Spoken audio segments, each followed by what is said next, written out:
bien, bonjour à tous, mesdames, messieurs. J'aimerais bien m'adresser nominativement à tout le monde. Je vois le président du Comité national des pêches. En fait, on ne vous voit pas très bien, mais on vous devine nombreux et enthousiastes pour cette conférence, la première de la matinée. Donc, qui va durer 1 heure. Elle porte sur la question de la stratégie nouvelle dans la construction des unités de pêche. Et nous avons donc autour de nous Hubert Carré, directeur général du Comité national des pêches maritimes et des élevages marins, Paul Selton, qui est directeur chez Piriou Naval Service à Lorient, et Christophe Collin, responsable technique de l'armement Bigoudin. Alors, je vous propose d'abord qu'on commence par un tout petit tour de table, même s'il y a il y a plusieurs tables, qu'on commence par se présenter très rapidement avant qu'on entame les premières questions.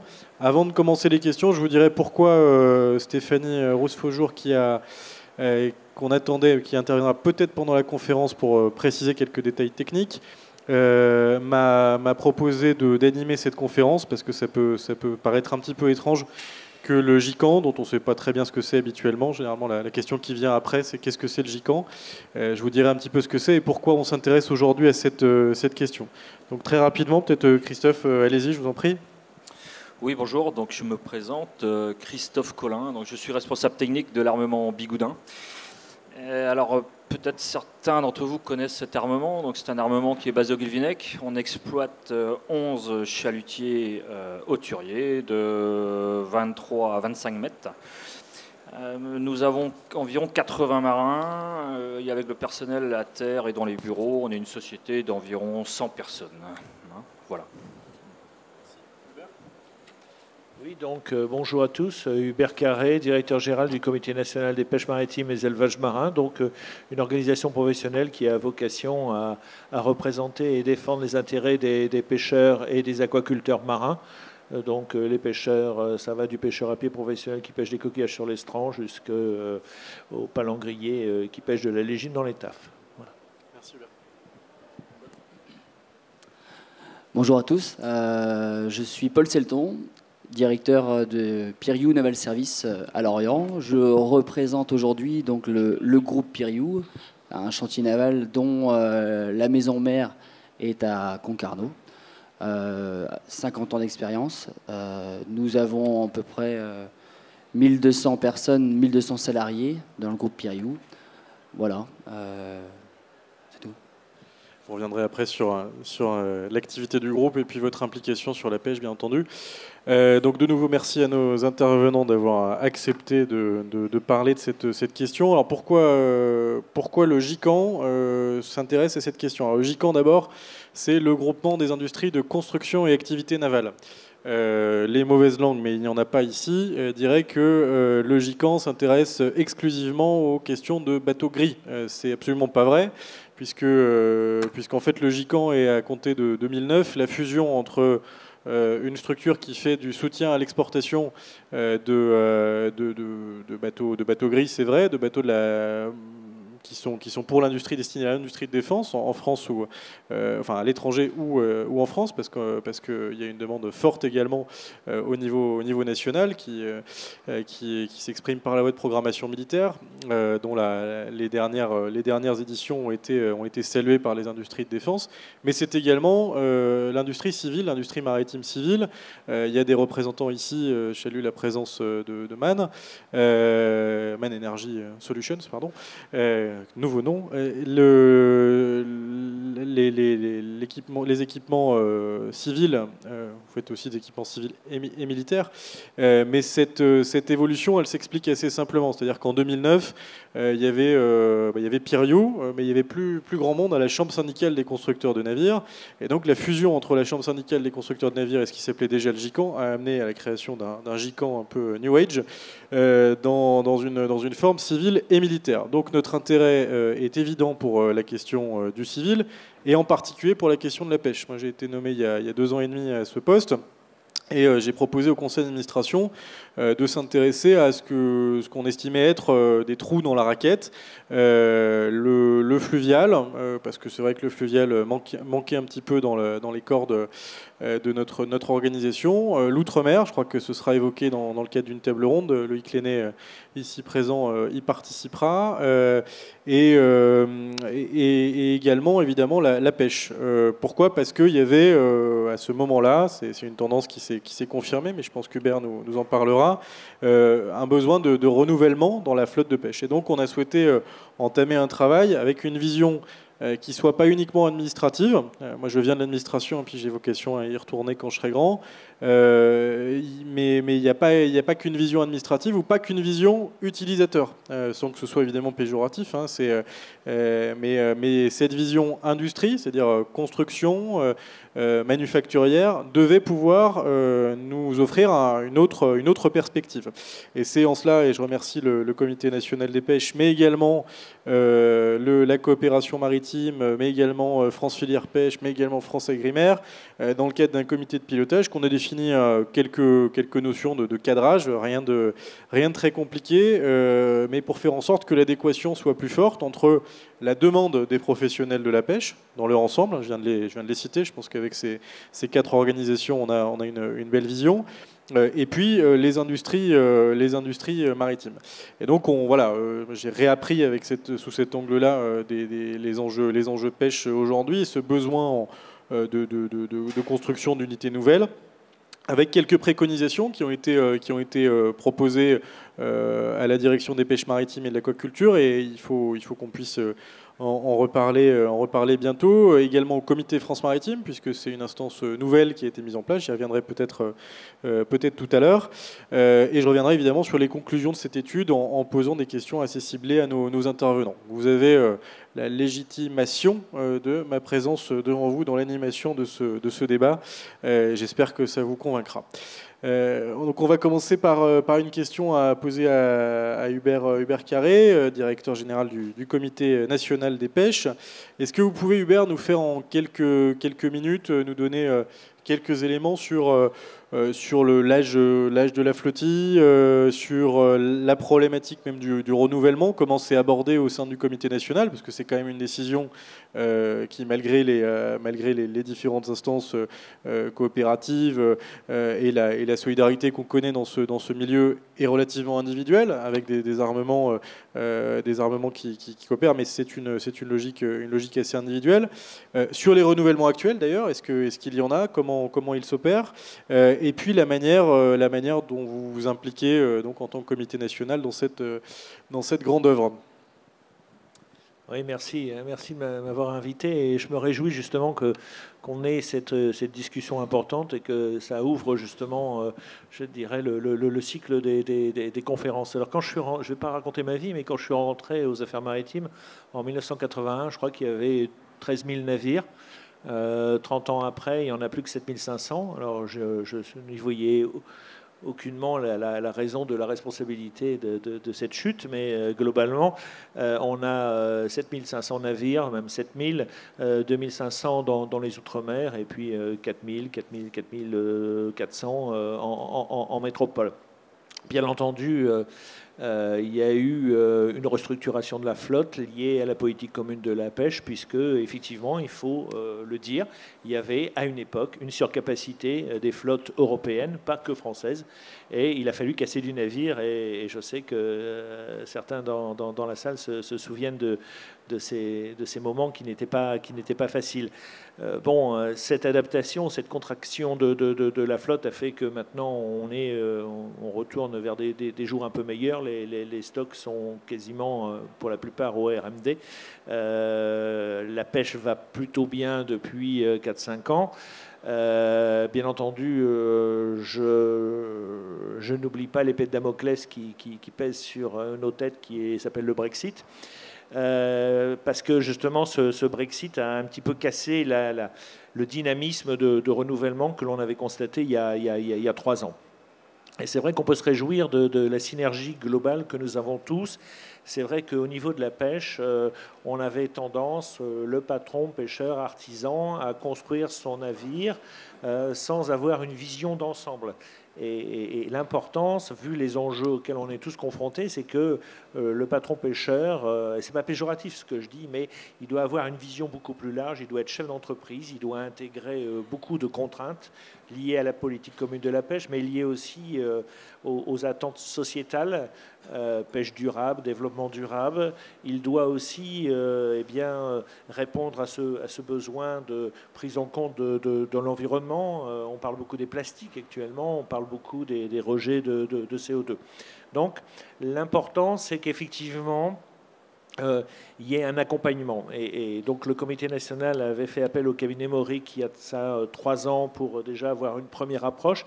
Et le cabinet Mauric à l'époque avait dit attention, le concept du bateau éventuellement du futur ou des bateaux du futur, c'est pas simplement la coque, c'est pas les appareaux, c'est pas les engins de pêche, c'est un concept beaucoup plus global qui s'appellerait l'entreprise de pêche du futur. C'est-à-dire faire appel aussi à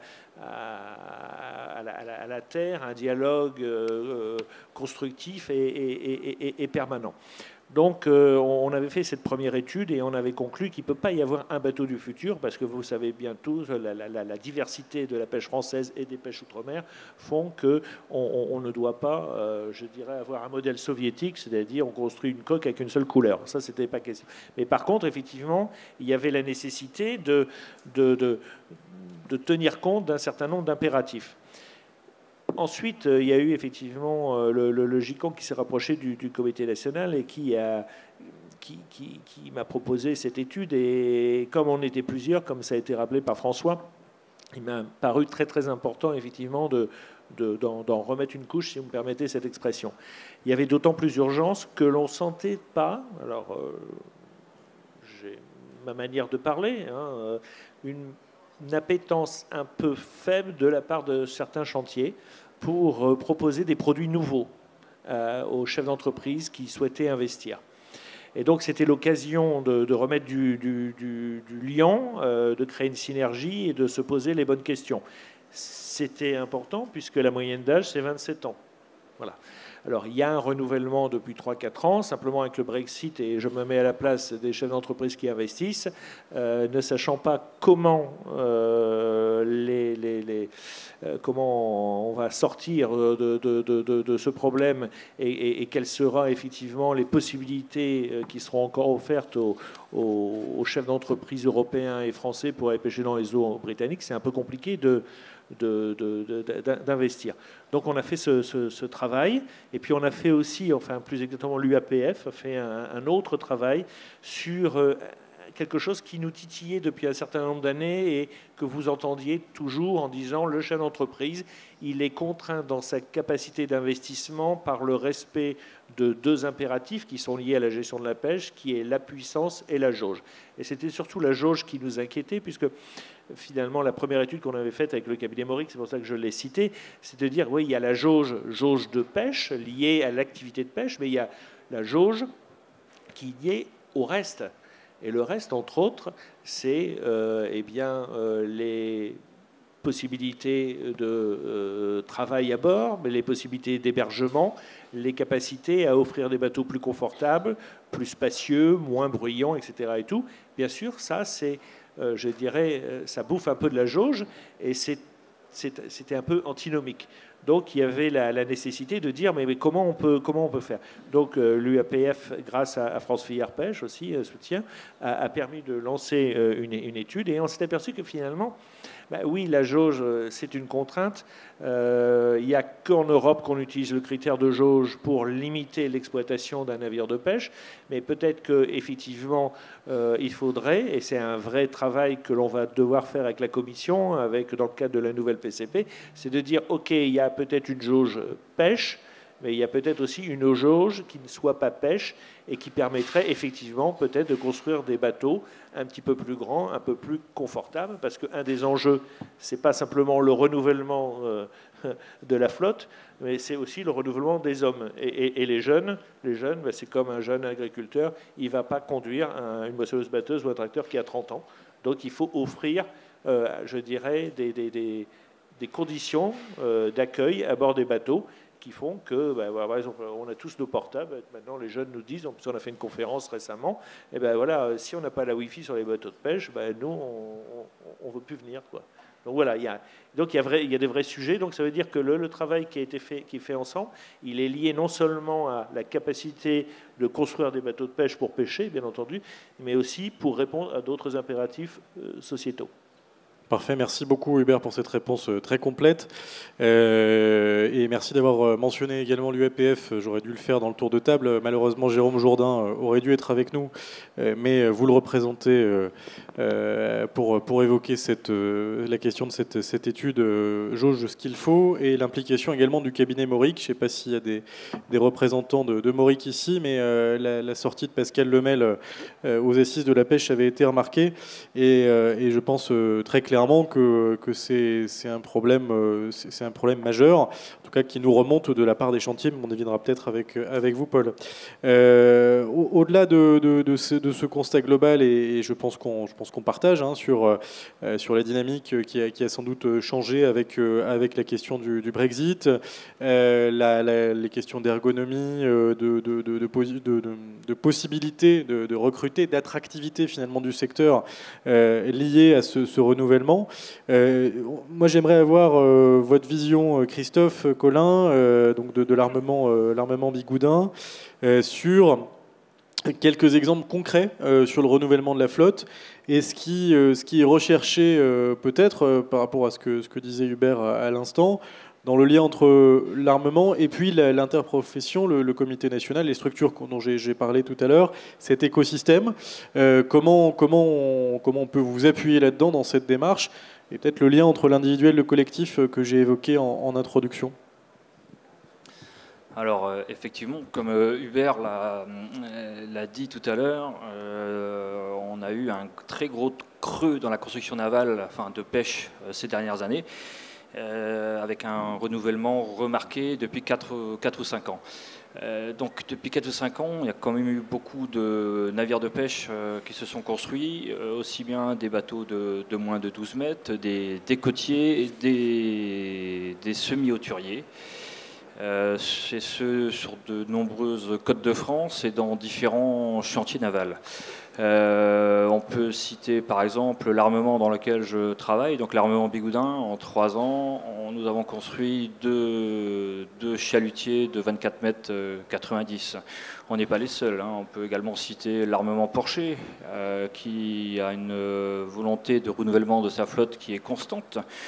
Je pense aussi que Paul-Henri Selton pourrait vous parler tout à l'heure un peu du renouvellement de ce qu'il a pu faire aussi sur l'Orient ou Concarneau. Sur le P. Bigoudin dans lequel je travaille, on a un petit armement qui s'appelle l'armement Lebrun qui a construit aussi en quelques années 3 ou 4 chalutiers de 14 mètres 90. Ce ne sont pas les seuls, évidemment. Il y a la PAC, la cave, de nombreux armements ont construit des navires. On peut parler aussi d'un type de navire innovant avec des propulsions diesel électriques. Ainsi, il y a quelques années, il y a eu le projet Arpège qui a été conduit aussi par le bureau Moric et qui a été construit au chantier Socarénam à Boulogne-sur-Mer. Donc, qui donne des résultats. Par avant, on avait modifié aussi le bateau, la frégate 3 de Boulogne-sur-Mer également, toujours chez Socarénam en diesel électrique. Et actuellement, dans le P. Bigoudin, un jeune armateur, Jean-Baptiste Goulard, fait construire également un diesel électrique au Maroc. Donc voilà, pour quelques exemples concrets de renouvellement. Je n'ai pas parlé par contre de coquillers. Je crois savoir qu'aussi sur la côte Nord-Bretagne, de nombreux coquillers de moins de 12 mètres sont en construction. Maintenant, qu'est-ce que recherche un armateur ? Alors, ce que je vais vous dire va vous sembler absolument évident. Un armateur recherche avant tout la rentabilité de son navire. Voilà. Et à partir de là, découle évidemment beaucoup d'éléments.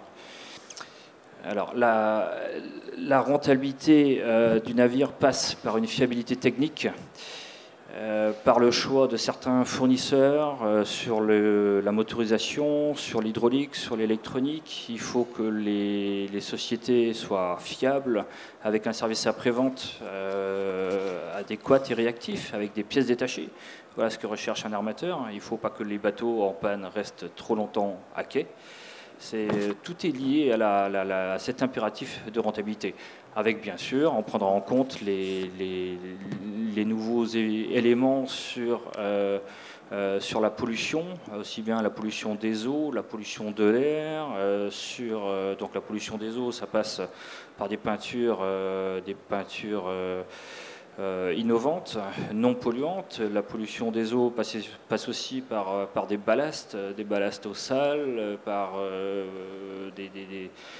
ce genre de choses. La pollution de l'air, donc on sait qu'on va être soumis à des règlements avec de la filtration, donc des échappements de gasoil, tout simplement. Voilà, tout ça, ça va être compliqué à mettre en place. Ces filtres sont très, très volumineux et il va falloir innover pour pouvoir les intégrer au navire. Ensuite, qu'est-ce qu'on recherche aussi? Évidemment, la sécurité. La sécurité à bord est très importante. Il faut savoir que le métier de marin-pêcheur est le métier le plus accidentogène en France.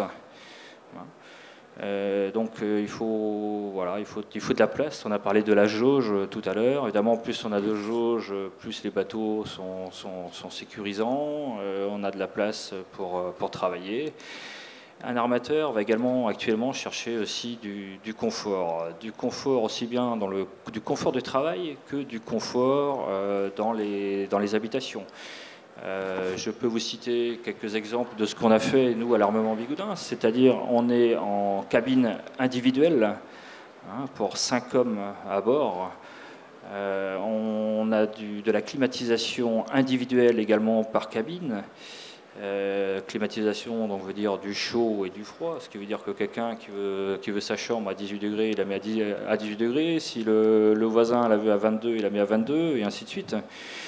On a installé également des petits appareils, des chauffe-gants, chauffe-bottes, tout simplement.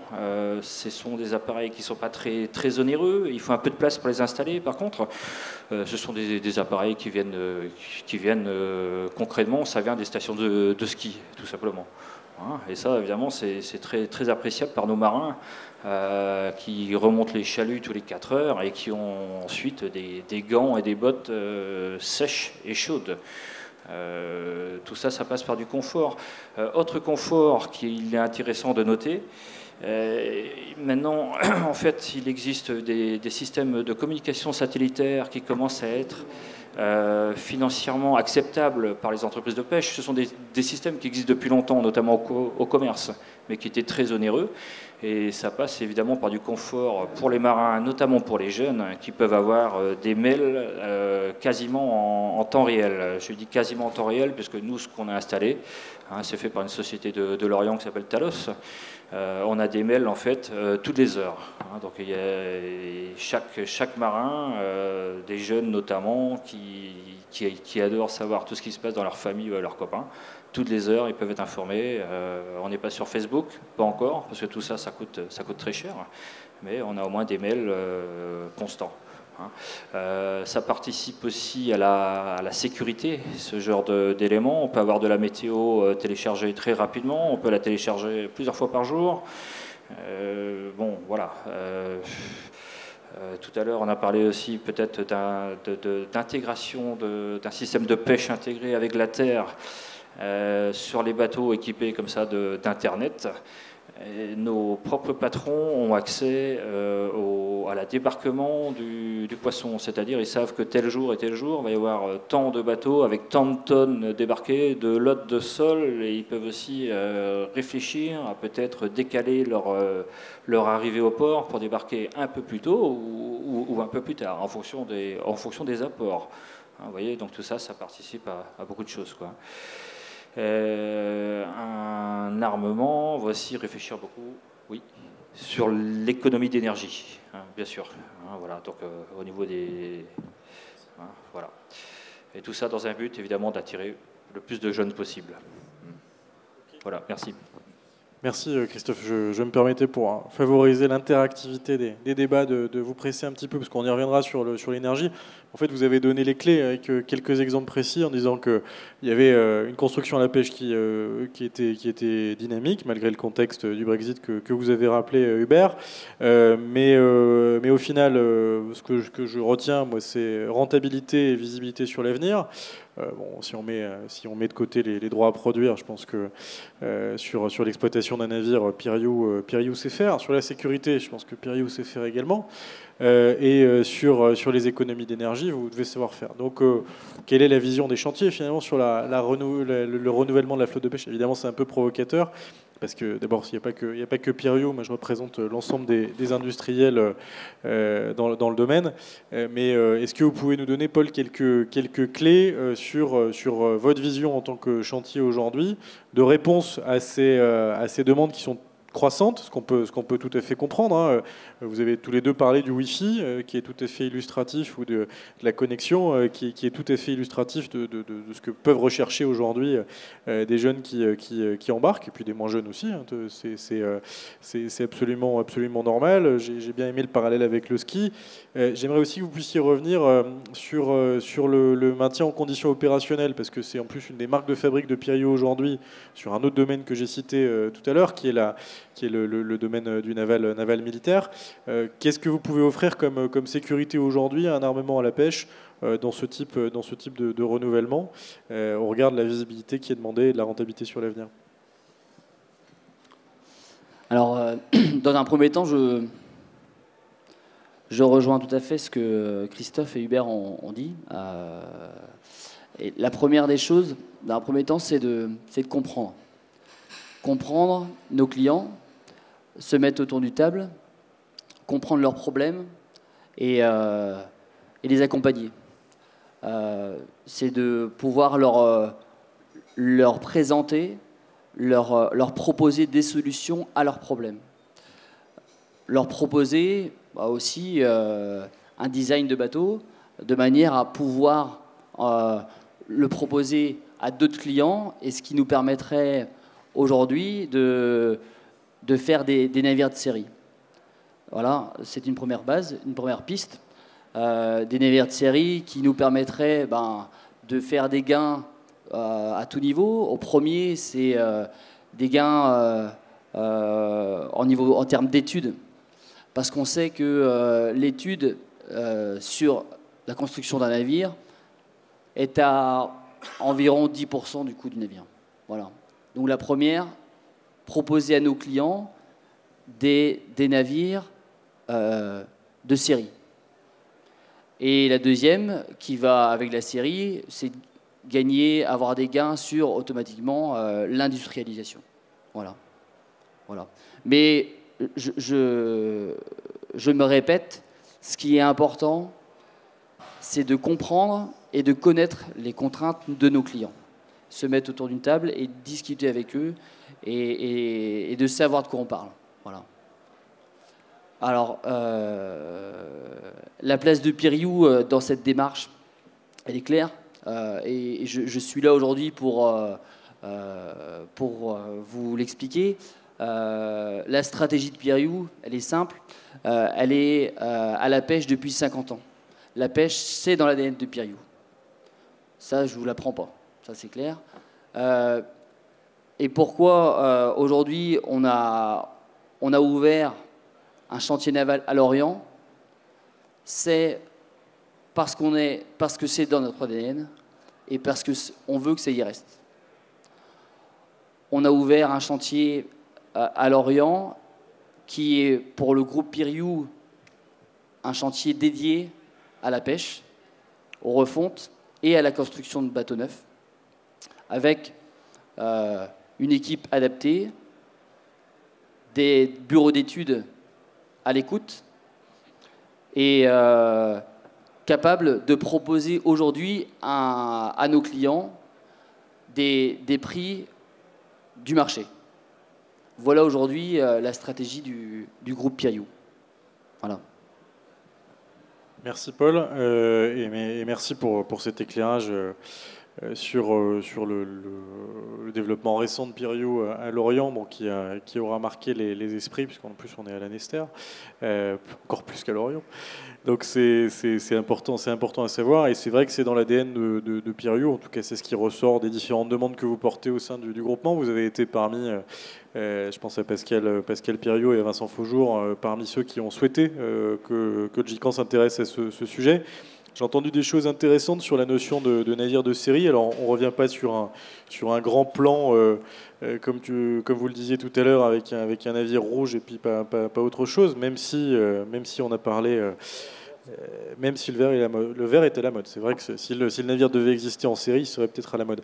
Mais à défaut d'être un navire de série, s'il était pluri-unitaire, est-ce qu'il serait mieux accepté par les professionnels de la pêche? Et ce qui m'intéresserait là-dedans, Hubert, c'est que vous puissiez nous dire les freins réglementaires que vous pourriez trouver aujourd'hui, peut-être en vous basant sur ce qui a été fait par l'UAPF dans le cadre de cette étude jauge qu'il faut. J'aimerais d'ailleurs avoir votre vision à tous les trois sur ces freins réglementaires et sur d'autres freins qui pourraient exister. Étant entendu que notre vision des choses aujourd'hui au sein du groupement, elle est plus nuancée sur la notion de navire de série, puisque d'ailleurs, le naval n'a pas l'habitude de faire de la série. C'est vraiment du pluri-unitaire. Comme vous le disiez, c'est le lien au client qui doit prévaloir. Et je crois que la compatibilité est possible, c'est-à-dire baisse des coûts avec la perspective d'une série, mais la réalité d'une pluri-unité. Donc comment la vision réglementaire là-dedans intervient? Et je crois que vous vouliez nous parler aussi d'innovation, Hubert, l'hydrogène, le GNL, vous avez parlé de la frégate diesel électrique également. Comment vous l'appréhendez aujourd'hui dans le secteur, et comment les industriels peuvent intervenir? Moi, je pourrais vous parler un petit peu de la filière industrielle qu'on a mis en place sous l'égide du Conseil national de l'industrie. Comment tout ça intervient et interfère aujourd'hui sur le renouvellement? Oui, alors, pour avoir été chef du quartier du Guilvinec dans les années 92-81, 96, j'ai connu l'armement Bigoudin, et notamment avec son fondateur, et on avait eu pas mal de discussions, parce que justement, même si l'armement Bigoudin s'insère dans le cadre d'une série, on voit que le navire qui sort tire l'expérience de ses aînés, et donc évolue.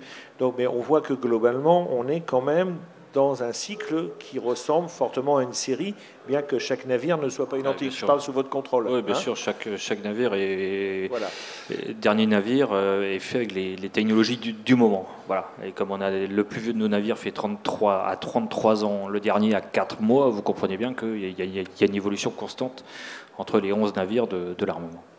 Alors, donc, ce qui est intéressant, c'est que, parce qu'il y a une méprise, quand on commence à parler de navires de série, tout de suite dit, non, un navire de série de Dunkerque à Marseille, ça ne peut pas être le même, parce que nos pêcheries ne sont pas les mêmes, parce que les conditions météorologiques de navigation ne sont pas les mêmes, et donc on ne peut pas. Mais par contre, je pense qu'on peut standardiser quand même certaines productions par certains métiers, et c'est ce qu'on avait essayé de faire.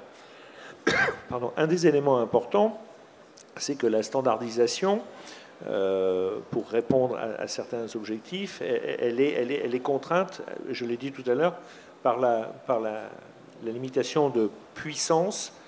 Bon, ça encore, on peut en faire son affaire, mais la limitation de jauge. Et quand on voit, par exemple, certains bateaux d'État qui ne font pas partie de l'Union européenne, eh bien, prenez l'Islande ou la Norvège, vous vous apercevez qu'ils ont intégré très rapidement le progrès technique avec des nouveaux moyens de propulsion, puisqu'il y a du diesel électrique, parce qu'il y a des moteurs à hydrogène. Et donc, on s'aperçoit que finalement, la contrainte européenne est un frein au progrès. Et donc, c'est ça qui nous dérange un petit peu. C'est pas qu'on est contre la jauge, on l'a dit, contre le critère de jauge. Bon, vous savez bien entendu aussi qu'en arrière-plan, on a une attaque systématique de la part de certaines ONG qui dit « mais si les pêcheurs, on les laisse construire les navires, ils vont construire des monster boats et ils vont vider les océans ». Ce qu'ils oublient, c'est que pour la politique commune de la pêche, il y a d'autres critères qui permettent de limiter la ponction, notamment les quotas, les TAC, les quotas, les efforts de pêche, etc. Et tout. Donc, qu'un bateau ait, par exemple, 100 tonnes à pêcher, que son bateau fasse 18 mètres ou fasse 100 mètres, c'est un problème de la responsabilité du chef d'entreprise que d'investir dans ce... Et je ne vois pas pourquoi on l'empêcherait de construire des bateaux plus gros, sachant qu'il va respecter la réglementation. Ça, c'est une chose. Et donc, le vrai problème actuel, c'est que je pense que oui, comme ça a été dit par le représentant de Pierre-Hugues, Paul, c'est que il y a une part non négligeable dans la conception du navire, et il est vrai que ça serait plus confortable de répercuter ce coût de la conception entre différents chefs d'entreprise, entre différents opérateurs qui, effectivement, même s'ils souhaitent une adaptation, une adaptabilité en fonction de leurs besoins, pourraient peut-être avoir la même coque et la même propulsion. Est-ce que c'est faisable, ça, Paul? Est-ce que vous avez déjà eu ce type de discussion et si oui, à quel niveau? Alors oui, tout à fait. On a eu plusieurs échanges avec différents clients, donc sur des problématiques qu'ils ont tous. Alors je ne vais pas vous parler de problèmes de tonneaux et d'UMS, ça c'est pas le sujet aujourd'hui. Mais c'est vrai que on peut et on doit aujourd'hui proposer à nos clients des solutions, que ce soit niveau coque, niveau propulsion, adaptées de manière à pouvoir répondre à nos clients. Tout à fait. Maintenant, on est malheureusement contraint à une réglementation qui ne va pas dans le sens qu'on aimerait aller, mais aujourd'hui, on fait en sorte de pouvoir répondre favorablement à nos clients. Christophe, brièvement, une réaction par rapport à ça? Oui, tout à fait. Alors les armateurs comprennent bien que pour diminuer les coûts, il faudrait standardiser les navires pour diminuer notamment les coûts d'études. Alors évidemment c'est très compliqué à faire. Ça supposerait que chaque armateur a les kilowatts nécessaires pour répondre au projet, a également la jauge nécessaire pour répondre au projet. Alors il existe un pot commun en France dans lequel il est possible de puiser légèrement quelques kilowatts et quelques UMS, mais évidemment ce pot est limité et n'est pas extensible. Pour revenir un peu sur cette limitation de jauge et de kilowatts, moi j'ai un exemple flagrant dans le monde de la pêche en France. Il s'agit des coquillers, notamment en baie de Douarnenez, en baie de Saint-Brieuc ou dans les Côtes d'Armor. Ces bateaux là sont limités à une longueur de 11 mètres 90, 11 mètres 95, enfin moins de 12 mètres. Ils subissent également une pression sur leur pêche puisque le temps journalier réparti à la pêche est compté et réglementé. Il s'avère pour rentabiliser leur outil de travail, il faut que les navires soient puissants avec une hydraulique importante, et ça amène évidemment, malheureusement, à de nombreux accidents. Presque tous les ans, en fait, on a mort d'hommes sur ces côtes. Et on voit bien que ça, c'est un réel problème, notamment pour ces pêcheries. Et il faudrait quand même se pencher sur ce sujet qui est important. Et c'est lié aussi. Oui, c'est partie de la réglementation professionnelle, vous avez raison. Et c'est aussi lié, ça peut être aussi lié à la question du renouvellement. Hubert, vous vouliez rajouter quelque chose, je crois, sur l'innovation, mais j'en profite, parce que c'est aussi lié, pour introduire la thématique du financement sur la dizaine de minutes qui nous reste avant de passer peut-être aux questions, parce qu'on a peu parlé de financement, hein, pour nourrir cette dynamique. On sait l'implication, je salue la présence évidemment de la région Bretagne, Aurore Daven qui est ici, l'implication des collectivités en la matière. Elles sont même allées jusqu'à Bruxelles pour essayer de trouver comment conjurer le sort de la j'ai osé le mot, du diktat du FEP, qui est resté ensuite sur le FEAMP et dont vous parliez tout à l'heure avec l'impossibilité de renouvellement, pour voir comment on pouvait remédier à ça dans une équation qui en plus est un peu mal traduite par certaines organisations non gouvernementales qui se réapproprient le sujet de la pêche sans forcément le connaître. Ça, c'est au passage, et j'assume complètement. Cette possibilité de renouvellement n'est évidemment pas le fruit exclusif des collectivités. Il y a le secteur bancaire également. Il y a de la capacité d'autofinancement dans le secteur, ce qui explique aussi les dynamiques. Elle est sans doute limitée, mais comment vous l'appréhendez aujourd'hui dans la perspective de renouvellement? On a compris la baisse des coûts possible avec la dimension pluriunitaire, sans que ce soit un navire de série, sans qu'il y ait un seul navire du futur. Mais comment cette perspective est appréhendée aujourd'hui par le secteur, le financement, et notamment au prisme de l'innovation dont vous parliez tout à l'heure, Hubert? Oui, elle est appréhendée avec beaucoup de difficultés, puisque de toute façon, on rappelle que depuis 2004, les subventions à la pêche sont interdites. Alors, on s'est battu depuis 2 ans, parce que je voulais parler sur les DOM aussi, le renouvellement des DOM, parce que, vous savez, sur les Caraïbes, avec le chlordécone, la sargasse, le poisson-lion, ils ont d'énormes problèmes. Et donc, on a défendu un dossier au niveau de l'Union européenne pour qu'il y ait un desserrement et qu'il puisse y avoir une aide en faveur de bateaux pour qu'ils soient plus gros et qu'ils aillent au large. Donc on a obtenu des financements. Autant vous dire que c'est un hurlement de la part des ONG, notamment de Bloom, qui nous aime beaucoup. Et ça montre bien, oui, on lui rend bien, et ça montre bien la difficulté tout de suite. C'est-à-dire, si on aide des chefs d'entreprise à la pêche, c'est pour vider les océans. Et ça, on n'arrive pas à sortir de là. Donc il y a effectivement une intelligence collective qui permet effectivement d'accompagner un certain nombre de chefs d'entreprise via des fonds régionaux. Bon, là aussi, c'est difficile puisque les collectivités, et je les en remercie, essayent de faire un maximum, mais effectivement sont aussi sous la surveillance de la Commission européenne, puisqu'il ne peut pas y avoir de subventions directes à la pêche. Donc c'est un vrai sujet.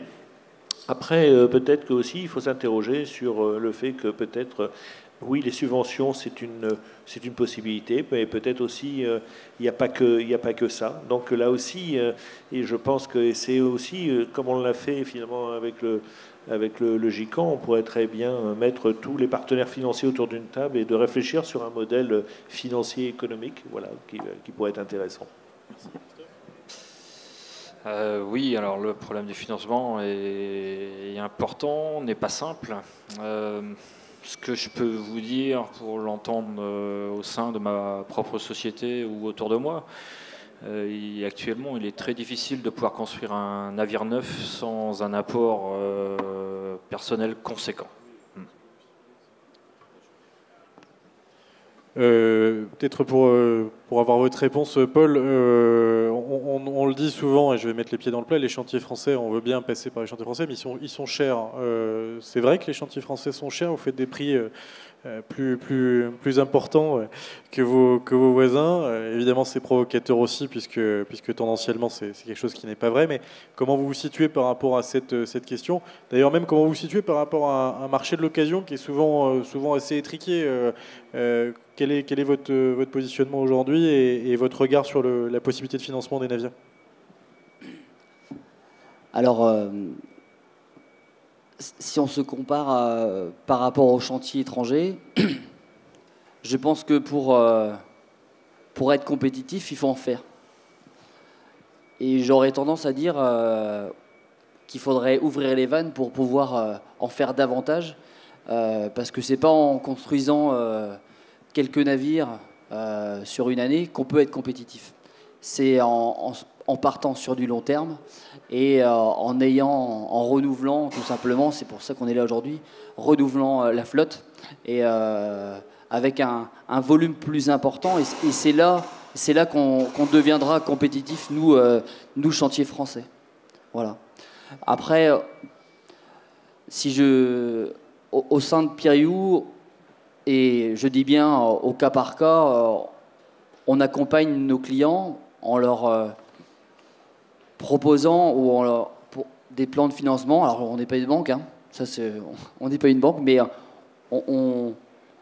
mais je dis bien au cas par cas, on les accompagne pour monter un plan de financement.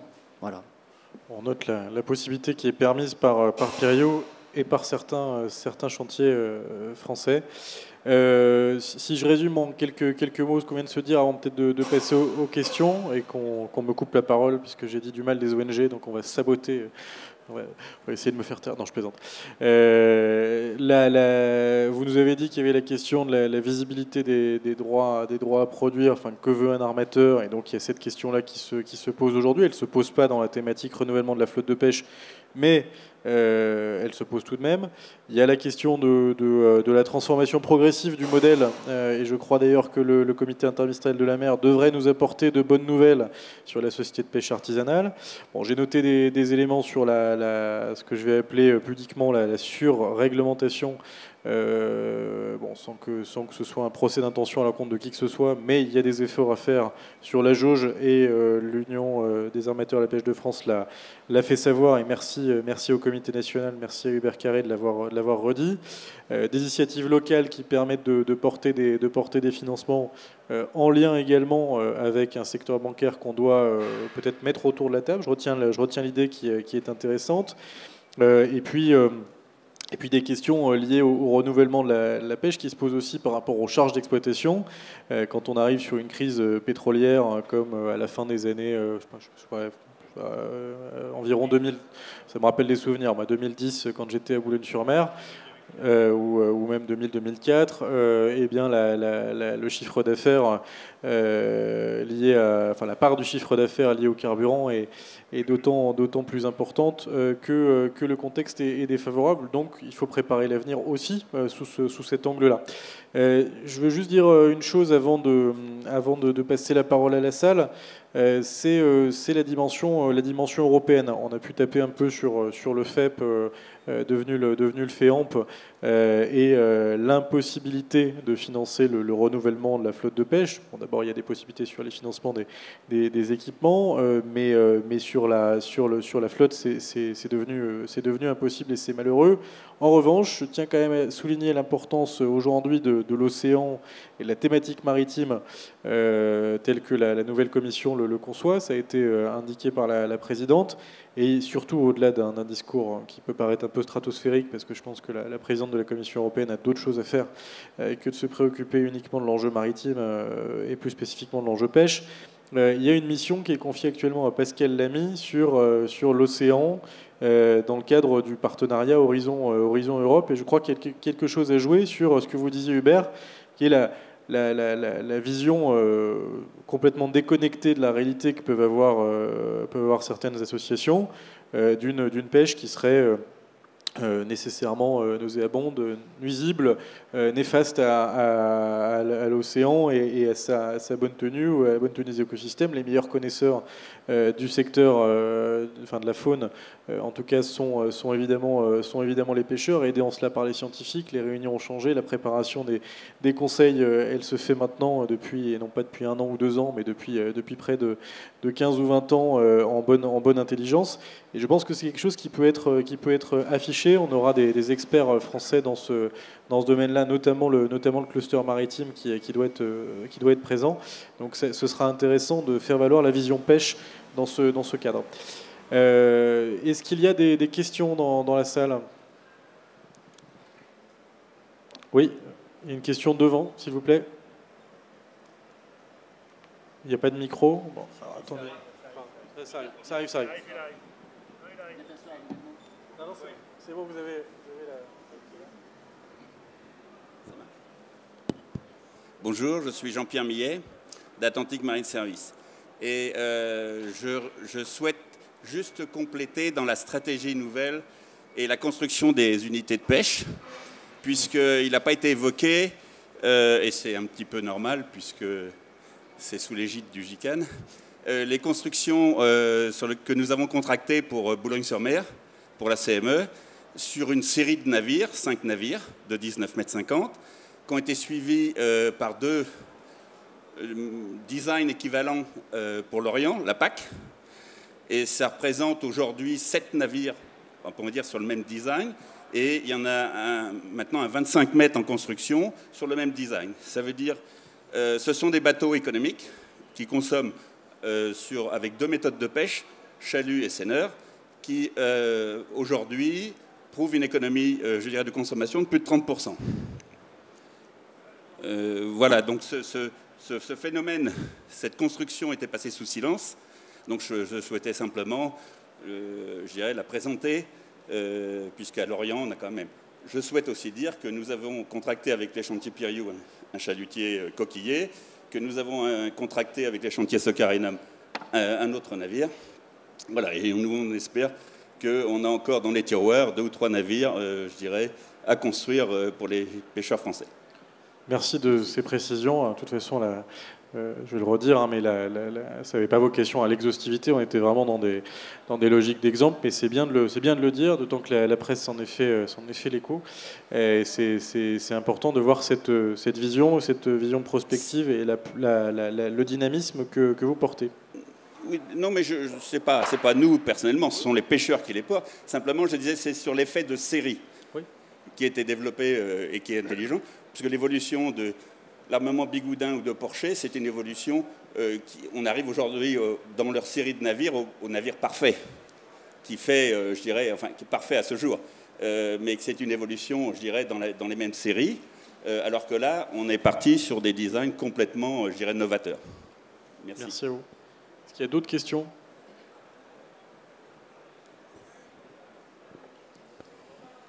Non. Il nous reste un petit peu... Ah, oui. Oui, bonjour. J'avais une question sur cette stratégie nouvelle que vous avez présentée, qui est une stratégie, si j'ai bien compris, plutôt française, même si elle s'inscrit dans un cadre européen. Comment est-ce que vous la positionnez au regard des autres stratégies de pays voisins, qui soient communautaires, je pense par exemple à l'Espagne, ou hors communautaire, bientôt l'Angleterre, ou voire même par rapport aux autres stratégies qui peuvent exister par ailleurs dans le monde? Merci pour la question. Je vais commencer peut-être à répondre et puis je vous laisserai compléter si vous le voulez bien. Elle est effectivement française, mais elle se situe dans un contexte européen. C'est vrai que le GICAN est membre d'une association européenne qui s'appelle Sea Europe et dans laquelle en fait les différentes associations n'ont pas toutes le même périmètre. Certaines traitent du civil et du militaire, d'autres traitent exclusivement du civil, d'autres quand on parle du civil disent que la pêche ça les concerne pas, etc., etc.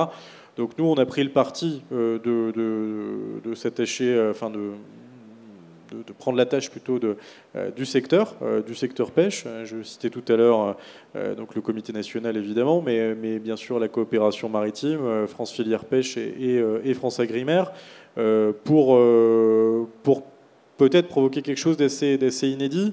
Non pas que je porte en contradiction une vision qui serait celle des professionnels eux-mêmes, des usagers eux-mêmes,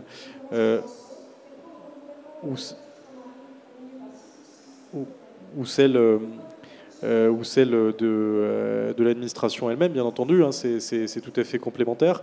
Mais je crois que c'est une vocation qui est suffisamment originale pour bien se situer par rapport à ce contexte européen. Alors je parlais de la dimension européenne d'Horizon Europe. Il y a un partenariat qui est en cours de négociation, c'est un nouveau cadre européen, ça a l'air de rien comme ça, mais ça conditionne les aides européennes en la matière dans les 7 prochaines années. C'est en négociation là dans le courant du mois d'octobre, et on souhaite pouvoir avoir un périmètre green, zéro émission, qui doit pouvoir concerner l'ensemble du secteur maritime, et notamment la pêche, pas exclusivement un secteur plutôt qu'un autre, mais notamment la pêche. Donc voilà, en réponse à votre question, j'ai envie de dire, j'ai pas connaissance d'autres actions de la part de mes collègues européens représentant les chantiers en lien avec leur secteur, mais ce qui a été permis par le conseil d'administration du GICAN, c'est justement de favoriser cette démarche qui est pour le coup inédite au sein des chantiers, pas des chantiers, du groupement, mais pour s'adresser aux usagers de manière directe. Oui, très rapidement, je pense qu'effectivement, il est important qu'il y ait une synergie Pendant très très longtemps, effectivement, la pêche n'a pas investi, donc je comprends que les chantiers français et même européens se soient un petit peu détournés de la pêche et remisé dans leur carton quelques projets. Après, le progrès technique est arrivé, que finalement il a fallu reprendre un petit peu tous les cartons et tous les dessins. Moi, je vois qu'actuellement, il faut favoriser, et je remercie le GICAN, il faut favoriser cette rencontre, parce que c'est par l'échange qu'on arrivera effectivement à travailler intelligemment. Et c'est vrai, comme le disait M. Millet, il y a eu un exemple qui s'est fait à Boulogne-sur-Mer, et je pense qu'effectivement, c'est une co-construction entre un armement et puis un chantier, et que cet échange a permis après de le faire se faire rayonner, puisque effectivement on retrouve des duplicata sur l'Orient, et je pense que c'est ce genre d'énergie qu'il faut mettre collectivement à contribution. Bien, merci à tous pour ces échanges. À moins qu'il y ait une autre question, je pense qu'on va pouvoir clore cette table ronde. Bien, merci de votre attention, bon salon à vous, et puis au plaisir de vous retrouver dans les allées, dans les minutes qui viennent. À bientôt.